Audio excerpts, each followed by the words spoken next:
এই হচ্ছে বাইরের অবস্থা, খুব আস্তে বললো না, বৃষ্টি হচ্ছে। অ্যান্ড এই যে জল জমা স্টার্ট হয়ে গেছে অলরেডি এখানে একটু একটু। আর আর যদি আধ ঘন্টা 1 ঘন্টা বৃষ্টি হয় তাহলে কিন্তু পুরো গেল, প্ল্যান ম্যাসাকার।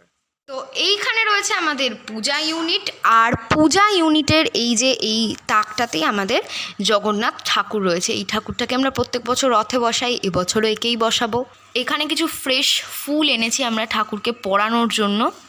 আর এখানে তো ঠাকুরের প্রসাদের জন্য রয়েছে কিছু ইম্পর্ট্যান্ট মিষ্টি, হ্যাঁ ইম্পর্ট্যান্ট মিষ্টি। আর এই হলো আমাদের রথ। তো তোমরা দেখেই না আমাদের রথটা কী সুন্দর হয়েছে এখানে। তো এখানে আছে, এগুলো হচ্ছে ওয়াটার লাইটিং দিয়া, মানে এখানে যদি আমি ওয়াটার দিই তাহলে এই দিয়াগুলো ইলেকট্রিকলি জ্বলে উঠবে, অ্যান্ড এটা ব্যাটারিতে পাওয়ার্ড। আর দিয়ে এইখানে রয়েছে এই হারিকেনগুলো। তো আগে এইগুলো থেকে আলো জ্বলতো, বাট এখন জ্বলে না। বাট যেহেতু এই রথটা তোমরা দেখছো থিমটা হোয়াইট অ্যান্ড গোল্ডেন, এই যে সবগুলোই হোয়াইট অ্যান্ড গোল্ডেন, তো সেই জন্য এটা খুব সুন্দর ম্যাচ করছে। আর এই হোয়াইট অ্যান্ড গোল্ডেন এগুলো দিয়ে আমরা কভার করেছি। এই মানে ক্যালিগ্রাফিটা আমার মা করেছে। আর এখানে উপরে আমরা কিছু ফ্লাওয়ার্স অ্যাড করেছি প্রত্যেকটাতে। তো এই রথটা আমরা 2024-এ কিনেছিলাম। আর এই রথটা কেন এত স্পেশাল বলবো, কারণ এখানে এরকম স্টেপস রয়েছে, সিঁড়ি রয়েছে, তার সাথে একটা আলাদা মন্দিরের মতো ঘর করা রয়েছে, এখানে চেন দিয়ে দেখবো এগুলো সেপারেট করা রয়েছে, তো ওই জন্যই। আর ঠাকুরটাকে আমরা পুজো করে ভেতরে বসিয়ে ঠাকুরকে ঘুরতে নিয়ে যাব। তো তোমরা বলো রথের ডেকোরেশন আর আমার পার্সপেক্টিভ অফ ভিউ থেকে রথটা কীরকম হয়েছে তোমরা একটু জানাও। সো আমি একদম রেডি, এবার আমাদের রথযাত্রা শুরু হবে। তো সবার আগে আমি ঠাকুরকে ভোগটা দিয়ে দেবো, তারপরে বাকিদের রথগুলো দেখবো, অ্যাড দিয়ে যাত্রাটা শুরু।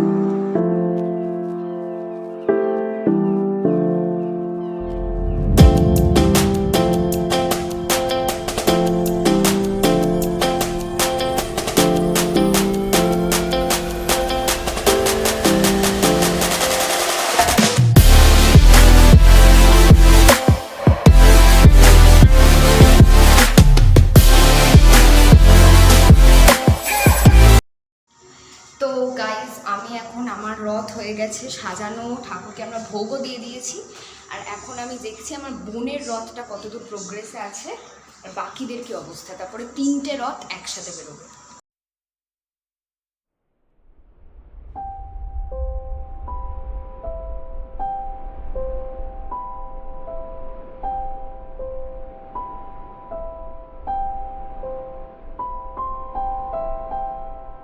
তো তোমরা তো আমার মামার রথটা দেখলে, এবার আমি বোনেরটা দেখাচ্ছি। এই যে একজন রেডি হচ্ছে, মিমি হাই করে দাও। তো এই যে আরেকজন রেডি হচ্ছে, এই যে আমি চুড়ি পরছি দিদির হাতে বানানো, আমি লিপস্টিকটা একা পরব, লিপস্টিকটাও একা পরবে। অ্যান্ড এইটা হচ্ছে ওর রথ। দাঁড়াও ওর রথটা একটু দেখিয়ে দিই।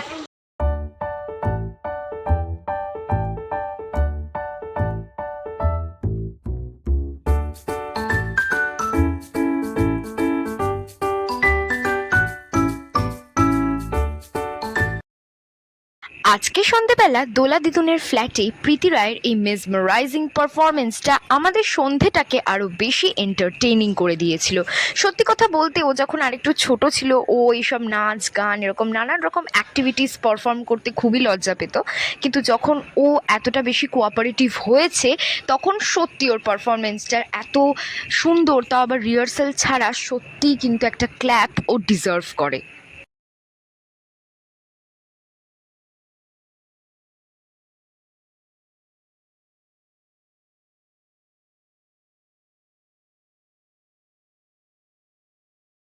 যাক, ওর পারফরমেন্সও শেষের পথে আর ভ্লগও শেষের দিকে। তো ওর সাথে সাথে এবার বাকি অডিয়েন্সদেরও দেখে নাও, দোলা দিদুন, মিমি, আমার মা, আর ক্যামেরার পিছনে আমি। তো চলো বাই।